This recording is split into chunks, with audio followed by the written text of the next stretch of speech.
का lecture number 1 upload करने जा रहे हैं, जिसमें हम सबसे पहले पढ़ेंगे about acids.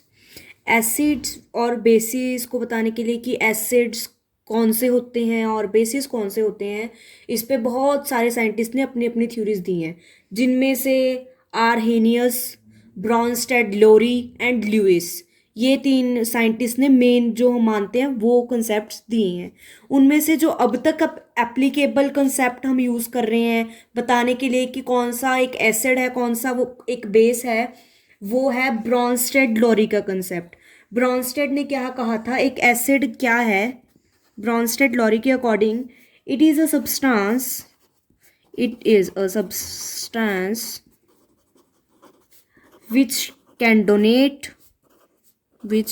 donate a proton। अब प्रोटोन क्या होता है? H positive.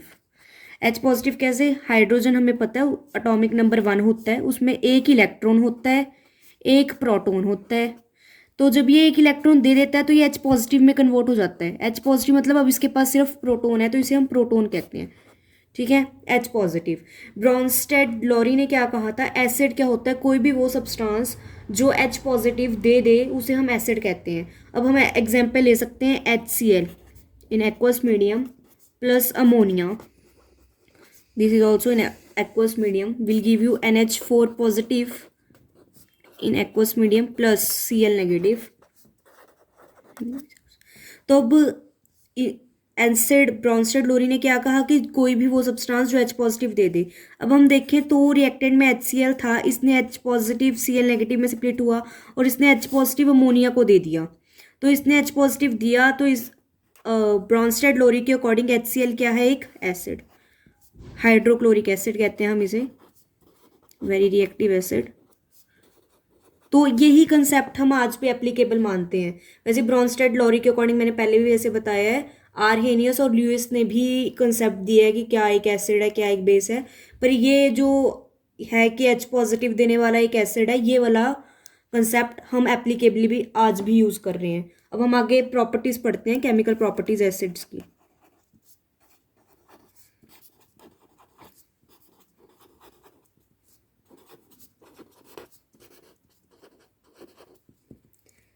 फर्स्ट प्रॉपर्टी है, एसिड्स जो हैं turns blue litmus to red. अगर हम किसी भी एसिड में ब्लू लिटमस पेपर डाल लें तो वो रेड कलर का हो जाता है लिटमस पेपर। इससे हमें पता लगता है कि हमारे पास एक एसिड था। वैसे ही बच्चे हमेशा कंफ्यूज हो जाते हैं इसमें कि acid turn blue litmus to red और bases turns red litmus to blue. तो इसको रिमेंबर रखने का तरीका ये है A B 2R, मतलब एसिड्स के बाद ब्लू लिटमस टू रेड, ए के बाद बी आता है ना, तो एसिड ए से एसिड, बी से ब्लू, तो acid turn blue litmus to red. इसको थोड़ा रिमेंबर रखने का तरीका है, वरना स्टूडेंट्स जो हमेशा कंफ्यूज हो जाते हैं। नेक्स्ट हम इसकी केमिकल प्रॉपर्टी पढ़ेंगे। जब एसिड जो है किसी भी मेटल के साथ रिएक्ट करते हैं, या किसी भी मेटल जैसे जिंक के साथ रिएक्ट करें या फिर मैग्नीशियम के साथ, कैल्शियम के साथ, तो वो क्या है? हाइड्रोजन गैस लिबरेट करते हैं। इसके लिए एक बड़ा इंपॉर्टेंट जो है लैब टेक्निक भी है कि हमें पता लगता है कि हाइड्रोजन गैस निकल रही है। उसमें क्या होता है, हमने एक एसिड का सोल्यूशन लेना है, उसमें जिंक के ग्रेनुल्स, मेटल के ग्रेनुल्स डाल देने हैं। मेटल के जब हम ग्रेनुल्स डाल लेंगे तो उसमें से जो टेस्ट ट्यूब है उसमें से एक पतली सी ट्यूब निकालनी है, जिसको हमने सॉफ्ट सोल्यूशन के पास लेके जाना है। तो उसमें से ऑब्वियसली हाइड्रोजन गैस रिलीज होगी, क्योंकि हमने एसिड में मेटल डाला है, जिंक मेटल है, हमने किसी एसिड सोल्यूशन, मानो हाइड्रोक्लोरिक एसिड या सल्फ्यूरिक एसिड में डाला है। तो जब वो सोप सोल्यूशन के पास में गया और हम वहाँ पे अगर कैंडल लेके जाएंगे, अगर वहाँ पे हाइड्रोजन गैस रिलीज हुई होगी तो वहाँ पे एक पॉप साउंड रिलीज होगी, जिससे हमें पता लगेगा कि हाइड्रोजन गैस रिलीज हुई है। और हाइड्रोजन गैस रिलीज हुई है मतलब जो मेटल हमने लिया उसका रिएक्शन हमने एसिड के साथ करवाया है। तो इसी की हम रिएक्शन इसको लिखते हैं कि acid react with metal to liberate hydrogen gas. ये एक लैब में भी मेथड टीचर्स करवाते हैं। जिंक हमने लिया है सॉलिड फॉर्म में, zinc plus sulphuric acid H2SO4 will give you ZnSO4। साथ में क्या लिबरेट होगी? Hydrogen gas. थर्ड प्रॉपर्टी है chemical property, acid react with metal carbonate and metal hydrogen carbonate to give carbon dioxide and water. Example से समझते हैं। Metal carbonate कोई भी ले लो, जैसे मैं ले रही हूँ यहाँ पे सोडियम कार्बोनेट ले लेते हैं, Na2CO3। Na2CO3 क्या है? Metal carbonate. मेटल कार्बोनेट का मतलब है मेटल कोई भी, जैसे मैंने यहाँ पे लिया है सोडियम कार्बोनेट, आप कैल्शियम कार्बोनेट ले लो, कोई भी metal carbonate reacts with acid, HCl के साथ रिएक्ट करके, किसी भी एसिड के साथ रिएक्ट करके एक्वस मीडियम में क्या देगा? Carbon dioxide and water. Carbon dioxide plus water, साथ में NaCl सॉल्ट भी मिलेगा हमें। तो ये जो रिएक्शन है मेटल कार्बोनेट की विद एसिड। साथ में हमने क्या कहा है? Metal hydrogen carbonate. Metal hydrogen carbonate कोई भी ले लो, जैसे हम ले लें सोडियम हाइड्रोजन कार्बोनेट ले लेते हैं, NaHCO3 इन एक्वस मीडियम। जब रिएक्ट करेगा HCl के साथ तो क्या देगा? Carbon dioxide and water. ये तो हमने पॉइंट में लिखा है ना ऊपर, हमें मिलता है carbon dioxide, water and salt, NaCl plus water plus carbon dioxide. अगर आप इनके फॉर्म लिखना चाहो कि कैसे हैं, सोडियम कार्बोनेट सॉलिड फॉर्म में होता है, HCl एक्वस सॉल्यूशन में होता है, हमें जो सॉल्ट मिलता है वो एक्वस सॉल्यूशन में मिलता है, और हमें जो कार्बन डाइऑक्साइड मिलती है वो गैसियस फॉर्म में मिलती है, और हमें वाटर मिलता है। ठीक है, वाटर लिक्विड होता है, ये तो पता ही है आपको। ठीक है, और आप इसकी बैलेंसिंग करना चाहो वो भी कर सकते हो। यहाँ पे 2 लगा दो, हाइड्रोजन 2 हो गए और क्लोरीन 2 हो गए, तो यहाँ पे देख लो बैलेंस हो ही गई होगी। एंड सोडियम बाइकार्बोनेट यानी कि कोई मेटल हाइड्रोजन कार्बोनेट, मतलब मेटल मैंने कौन सा लिया है? सोडियम। मेटल यहाँ पे सोडियम लिया है, hydrogen carbonate NaHCO3, sodium hydrogen carbonate, जो एक्वस फॉर्म में है। एसिड HCl हाइड्रोक्लोरिक एसिड हमारा एक्वस फॉर्म में है। हमें जो सोडियम क्लोराइड मिलेगा वो भी एक्वस फॉर्म में मिलेगा। हमें सॉल्ट, वाटर तो लिक्विड होता है, कार्बन डाइऑक्साइड गैसियस फॉर्म में होगी। ये पहले ही बैलेंस्ड है, आप देख लो, चेक कर लेना एक बार।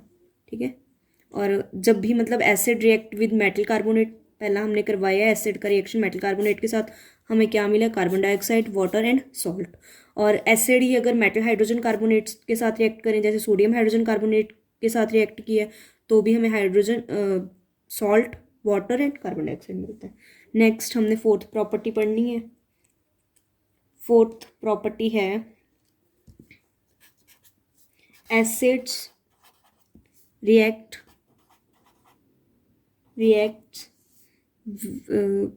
with bases to give salt। इसे हम न्यूट्रलाइजेशन रिएक्शन कहते हैं। एसिड जब बेस के साथ रिएक्ट करता है तो हमें सॉल्ट एंड वाटर वाटर, इसे हम कहते हैं न्यूट्रलाइजेशन रिएक्शन। Neutralisation reaction. कोई भी आप एसिड ले लो, एसिड हमने ले लिया HCl हाइड्रोक्लोरिक एसिड, बेस हमने ले लिया NaOH, और हमने इनका रिएक्शन करवाया तो हमें मिलेगा NaCl प्लस वाटर। ये क्या है? सॉल्ट है, और ये वाटर, और ये क्या है? एसिड है, ये बेस।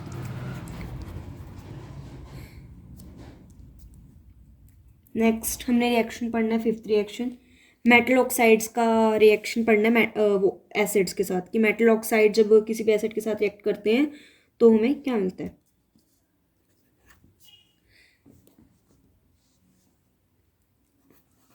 अगर मैं कॉपर ऑक्साइड लूं तो ब्लैक कलर जो है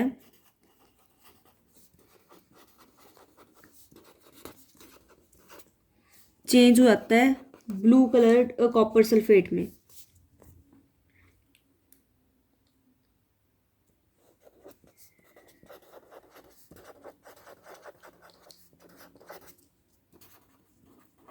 ये मैंने किया क्या है? मैंने कोई भी मेटल ऑक्साइड लिया, मैंने लिया कॉपर ऑक्साइड लिया, मेटल ऑक्साइड, उसका मैंने रिएक्शन करवाया है एसिड के साथ। मैंने सल्फ्यूरिक एसिड के साथ करवाया जो कि डिल्यूट है, डिल्यूट मतलब वाटर में है। तो हमें क्या मिलेगा? Copper sulphate and water. ये जो कॉपर ऑक्साइड है ये ब्लैक कलर का था, जब मैंने इसे एसिड में मिक्स किया तो हमें मिला कॉपर सल्फेट जो ब्लू कलर का है। हमने मेटल ऑक्साइड, इसे हम कह सकते हैं कि मेटल ऑक्साइड की रिएक्शन करवाई है। मैंने मेटल कॉपर लिया यहाँ पे। ओके,